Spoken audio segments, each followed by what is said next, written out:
সিলেটের পাঠানটুলা থেকে চাতকের সাবেক মেয়র আবুল কালাম চৌধুরী আটক। সুনামগঞ্জ জেলা আওয়ামী লীগের সহসভাপতির দায়িত্বে থাকা এবং চাতক পৌরসভার সাবেক মেয়র আবুল কালাম চৌধুরীকে পুলিশ হেফাজতে নিয়েছে।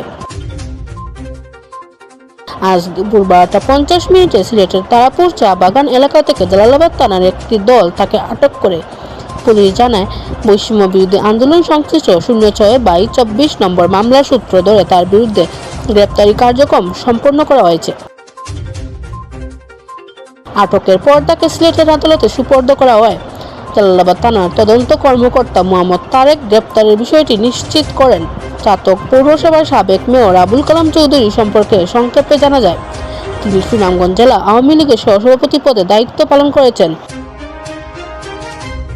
দীর্ঘ সময় ধরে স্থানীয় রাজনীতিতে সক্রিয় থেকে একাধিকবার চাতক পৌরসভার মেয়র হিসেবে দায়িত্বে ছিলেন।